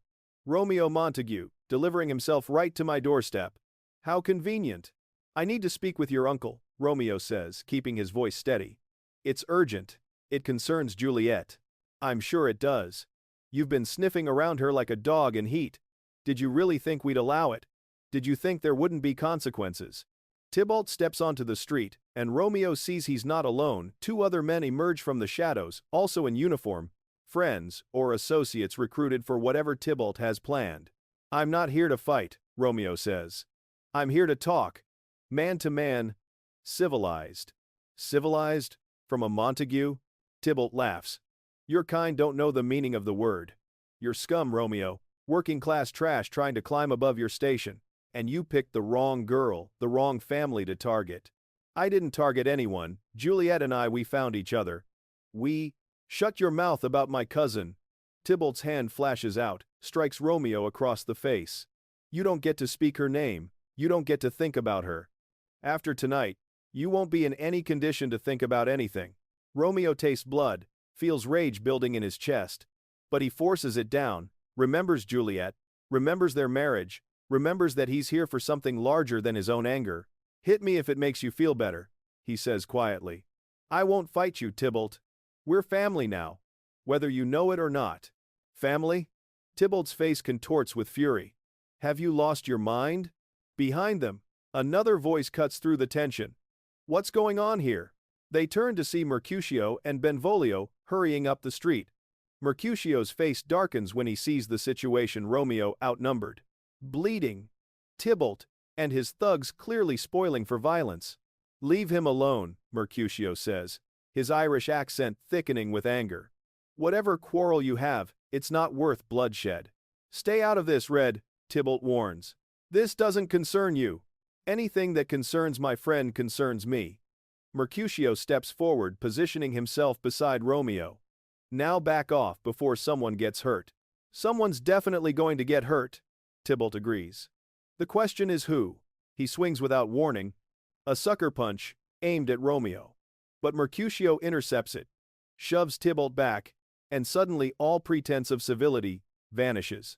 Tybalt's men rush forward, and it's a brawl, fists and boots, grunts of pain and rage, civilized London stripped away to reveal the violence that's always lurked beneath. Romeo tries to separate them, shouting for everyone to stop, but in the chaos his voice is lost. He sees Mercutio grappling with Tybalt, sees one of the other men pull something from his belt, not a gun but a truncheon, the kind home guard carry. Mercutio, look out! Romeo lunges forward, trying to warn his friend, but he's too late. The truncheon catches Mercutio across the temple with a sickening crack. Mercutio drops like a stone, blood already pooling beneath his head. The world stops. Everyone freezes, staring at the crumpled figure on the pavement. Mercutio? Benvolio drops to his knees beside his friend, feeling for a pulse. Mercutio, can you hear me? But Mercutio doesn't respond. His eyes are open, staring at nothing, and the blood spreads like a dark halo around his red hair. Romeo feels something break inside him, the last restraint, the last piece of civility. He looks at Tybalt, at the man whose family hatred has led to this, and rage consumes him utterly. You killed him, Romeo says, his voice dead and cold. You killed him. It was an accident, Tybalt says, but there's fear in his eyes now. I didn't mean. Romeo doesn't hear the rest. He's moving, driven by fury and grief, and his fist connects with Tybalt's jaw with all the force of months of pent-up frustration. Tybalt staggers back, and Romeo follows, hitting him again and again, unable to stop, unable to think beyond the red haze of vengeance. Benvolio pulls Romeo off Tybalt before he can do permanent damage, but the harm is done. Tybalt lies on the pavement, nose broken, face bloodied, groaning in pain. His companions have fled, and Mercutio, dear, loyal, quick-witted Mercutio, lies still and silent, his life extinguished like a candle in the wind. We need to go, Benvolio says urgently, hauling Romeo away. Now, Romeo. The police will come, and if they find you here, I don't care. Romeo's voice is hollow, all the fight drained out of him. Let them come. Let them hang me. Mercutio's dead because of me. He's dead because of hatred and stupidity and this damned feud. Now move. They flee through darkening streets, leaving behind the scene of tragedy. Behind them, lights come on in the Capulet house. Voices shout. Someone screams. The machinery of consequence begins to turn, and Romeo Montague is caught in its gears. They reach Benvolio's flat, and Romeo collapses onto a chair, head in his hands. What have I done? What have I done? You defended yourself. You defended your friend. I killed him. I killed Tybalt. You beat him. He was breathing when we left. It doesn't matter. Don't you see? Juliet's cousin. I've struck down Juliet's own blood. How can she ever forgive me? How can any of this end in anything but disaster? Benvolio has no answer. He pours them both, drinks cheap whiskey that burns going down, and they sit in terrible silence while outside the sirens begin their nightly wail. At the Capulet townhouse, chaos reigns. Tybalt has been carried inside, barely conscious, his face swollen beyond recognition. A doctor has been summoned. The police have been called. And Lord Edmund Capulet is incandescent with rage. Romeo Montague did this, he roars. That animal attacked my nephew in the street. I want him arrested, tried, imprisoned. I want him destroyed. Juliet hears the commotion from her room, rushes downstairs, and stops dead when she sees Tybalt's condition. What happened? Who did this? You're Romeo Montague. Tybalt manages through split lips. Your precious dock worker. He and his friends ambushed me. Killed one of them in the fight, the Irish one, Mercutio. Then turned on me like a rabid dog. The world tilts beneath Juliet's feet. Romeo killed Mercutio? That makes no sense. Mercutio was his friend. And Romeo attacked Tybalt? The gentleman who spoke of poetry and dreams? There must be some mistake, she whispers. No mistake, her father says coldly. I've reported this to the authorities. Romeo Montague will be arrested for assault, possibly murder. He'll go to prison, Juliet. For years. If he's lucky. More likely he'll hang. Either way, he's out of your life permanently. No. The word escapes before she can stop it. No, you can't. I can and I have. This is what comes of your foolish infatuation. You see now what these Montagues really are? Violent thugs. All of them. Thank God you'll be safely married to Count Paris before this gets any worse. Juliet flees to her room, her mind reeling. She needs to think, needs to understand what happened, needs to reach Romeo, but she's more imprisoned than ever, and the wedding is tomorrow less than 24 hours away. Agnes finds her pacing like a caged animal. Juliet, lamb, what are you going to do? I don't know. I don't know. Juliet presses her hands to her temples. If I reveal the marriage now, with father this angry, he'll use his connections to have it annulled. He'll claim Romeo coerced me, that I wasn't in my right mind. And Romeo, he'll be arrested anyway, for assaulting Tybalt. We'll both be destroyed. Then what? Juliet's mind races, desperate, searching for any solution. I can't marry Paris tomorrow. I'm already married, but if I refuse, father will force me, or lock me away, or a terrible idea begins to form. Nurse, what if I weren't here? What if they thought I was dead? Agnes goes pale. Juliet, no, don't even think such things. Listen to me. If I were dead or appeared to be dead, the wedding would be cancelled. Father would have no hold over me. And Romeo would know it wasn't real. I'd leave him a message somehow. Tell him to flee London. To wait for me. Then when the danger passes, when everyone believes I'm gone, I could escape. We could start over somewhere else. That's madness. How would you fake your own death? And what if Romeo doesn't get the message? What if he thinks you're truly dead? But Juliet is beyond reason now, driven by desperation and the terrible pressure of impossible choices. Father Lawrence. He might know something, some drug that could make me appear dead. I've heard of such things. Please, nurse. Help me get to him. One last time. Agnes sees the wild determination in Juliet's eyes and knows she cannot be dissuaded. Tomorrow morning, she says reluctantly, your mother will be meeting with the caterers. I'll say I'm taking you to the church to discuss the ceremony with the priest. We'll go to Street Dunstan's instead. Thank you. Juliet embraces her fiercely. Thank you, nurse. I know I'm asking too much. You're asking everything. But I love you, lamb. I've loved you since you were born. and I can't bear to see you destroyed by this wretched feud." The next morning arrives grey and cold, matching the mood of all London.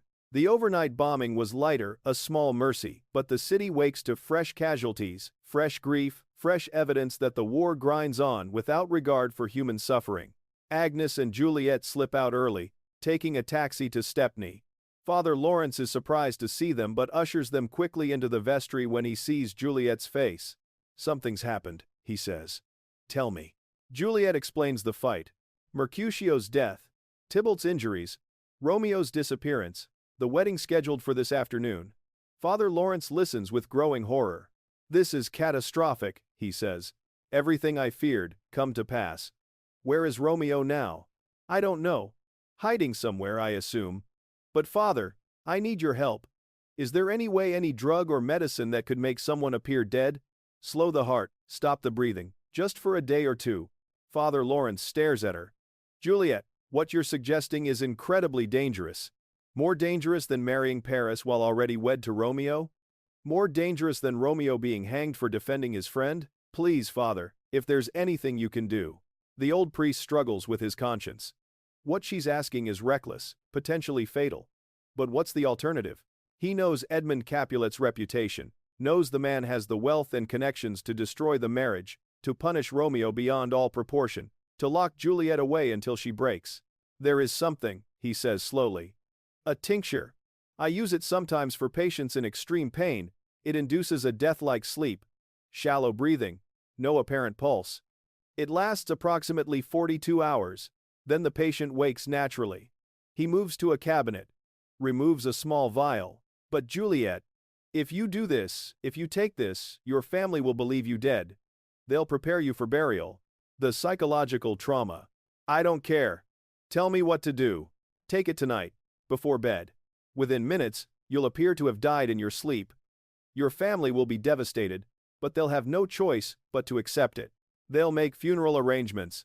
He grabs paper and pen, writes quickly. "I'll send word to Romeo immediately, explain the plan. He must know this is temporary, that you'll wake, and he must be ready to flee London with you when you do. Where will we go? North, Scotland perhaps, or Ireland. Somewhere far from both your families, where you can start fresh." He hands her the vial. "God forgive me if this goes wrong." Juliet tucks it carefully into her dress. "Thank you, Father, for everything." They return to Kensington, arriving just as the household is stirring to life, servants preparing for the wedding, florists delivering arrangements, the dressmaker arriving with Juliet's gown. Lady Eleanor is in her element, directing traffic, determined that her daughter's wedding will be perfect despite the wartime constraints. "Juliet, there you are," she calls. "We were just discussing the final fitting. Come along. The dressmaker hasn't got all day." Juliet submits to being dressed in white silk and lace, to having her hair arranged, to standing still while adjustments are made. She looks at herself in the mirror and sees a ghost, a girl already dead, just waiting for the world to catch up. Evening comes. The wedding is scheduled for 6 o'clock at St. Margaret's Church in Westminster, a grand venue befitting the Capulet status. Guests are already arriving. Count Paris preens in his tuxedo, checking his reflection, anticipating his triumph. But in her bedroom, Juliet sits alone. She's dismissed Agnes, claimed she needs a few moments to compose herself. The vial sits in her palm, small and innocuous, containing either salvation or damnation. She thinks of Romeo, her husband, though no one but Father Lawrence knows it. She thinks of the life they might have had, the life they still might have if this desperate plan succeeds. She uncorks the vial, raises it to her lips. "To Romeo," she whispers. "And to us." She drinks. The effect is almost immediate. The room begins to spin. Her limbs grow heavy. She barely makes it to the bed before darkness claims her, pulling her down into depths blacker than any London blackout, deeper than any bomb shelter. Her heart slows to almost nothing. Her breathing becomes imperceptible. To any observer, Juliet Capulet appears utterly, completely dead. Agnes finds her 20 minutes later and begins screaming. The household erupts in chaos. Doctors are summoned, pronounce her dead of heart failure, tragic but not unheard of in young women, stress-related perhaps. Lord Edmund collapses in grief. Lady Eleanor becomes hysterical. The wedding is cancelled, replaced by funeral arrangements. Father Lawrence's message to Romeo should have reached him within hours. But in wartime London, nothing is certain. The messenger, a trustworthy parishioner, sets out for Bethnal Green but never arrives. A direct hit during that night's raid kills him instantly, and Father Lawrence's letter burns to ash in the resulting fire. Romeo hears of Juliet's death not from the priest but from a neighbor who saw the announcement in the evening paper. Juliet Capulet, beloved daughter, taken suddenly, funeral tomorrow at Highgate Cemetery. He refuses to believe it. It must be a mistake, some confusion. But when he sneaks to Kensington and sees the black wreath on the Capulet door, sees the mourners coming and paying respects, reality crashes down upon him with the force of a collapsing building. Juliet is dead. His wife, his love, his reason for breathing gone. And it's his fault. If he hadn't fought with Tybalt, if he hadn't caused this catastrophe, she'd still be alive. The night passes in a blur of anguish. Benvolio tries to comfort him, but Romeo is beyond comfort. He's lost in a darkness no blackout curtain can match, a grief no air raid siren can pierce. The funeral is scheduled for late afternoon at Highgate Cemetery. Romeo doesn't plan to attend. He's not welcome, and his presence would only cause more pain. But he can't stay away either. He needs to see her one last time, to beg her forgiveness, even if she can no longer hear him. He waits until the ceremony ends, until the mourners depart, until only the gravediggers remain to finish their work. Then, as darkness falls and the sirens begin their wailing song, he approaches her grave. She lies in the Capulet family crypt, a grand affair of marble and grief. Romeo forces the door open, it's not locked, not yet, and descends into the earth. There she lies in her coffin, dressed in white, flowers surrounding her. She looks peaceful, as if merely sleeping, but she's cold to the touch, utterly still, and Romeo's heart shatters completely. "Forgive me," he whispers, kneeling beside her. "Forgive me, Juliet. I've destroyed everything, your cousin, my friend, our chance at happiness. I've poisoned everything I touched, but I swear to you, I won't let you face eternity alone. Where you go I follow. As I promised, till death us do part." He's brought poison with him, real poison this time, not a sleeping draught. It was easy enough to obtain, in a city where rats thrive in the rubble and people will sell anything for the right price. He uncorks the vial, raises it to his lips, and drinks.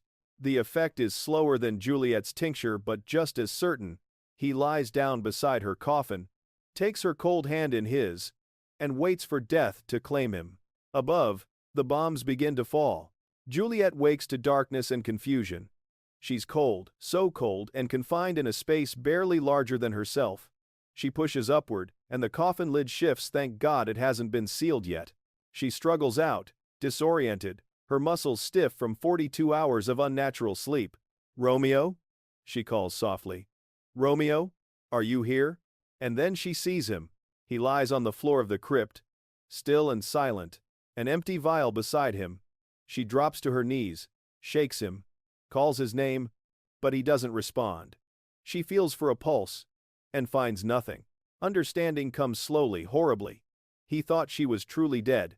He didn't receive Father Lawrence's message, and he's chosen to follow her into death, just as they promised, till death us do part.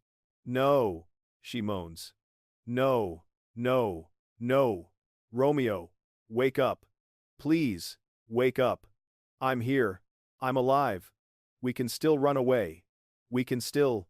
But he's beyond waking.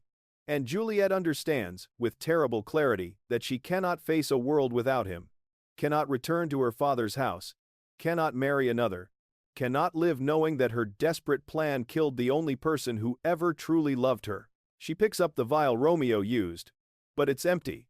She searches his pockets for more, finds nothing. But there, on his belt, a knife, small but sharp. "Then I'll follow you," she whispers, "as you followed me. That's what love means, isn't it? Together. Always." She kisses him one last time, tastes the poison on his lips. Then, with steady hands, she places the blade against her heart. Above them, the bombs continue to fall. London burns, as it has burned for months, as it will continue to burn until the war finally ends. But in the darkness of the Capulet crypt, two young people lie together in death as they could never lie together in life, united at last, beyond reach of family feuds and class divisions, and all the petty hatreds that make humans such efficient architects of their own destruction. Father Lawrence finds them the next morning. When he comes to check on Juliet's awakening, he stands over their bodies and weeps for youth destroyed, for love wasted, for the terrible price of pride and prejudice. The scandal rocks both families. The truth comes out: the secret marriage, the desperate plan, the tragic misunderstanding. In the face of such catastrophic loss, the Montagues and Capulets finally recognize the foolishness of their feud. But recognition comes too late, as it so often does. They bury Romeo and Juliet together in the Capulet crypt, united in death as they were united in secret marriage. Their story becomes legend in wartime London, a tale told in bomb shelters and underground stations, a reminder that hatred costs more than anyone can afford to pay. The war continues. The bombs keep falling. Life goes on, because it must. But two families, humbled by grief, begin the slow process of reconciliation. From the ashes of tragedy, perhaps something better might grow. Perhaps in some small way, Romeo and Juliet's sacrifice will not be entirely in vain. Perhaps. But on cold autumn nights, when the sirens wail and London huddles in the darkness, people still tell their story, still remember two young lovers who chose each other over everything else, who died rather than live apart, who proved that even in the worst of times, especially in the worst of times, love matters. Love always matters, even when it destroys us.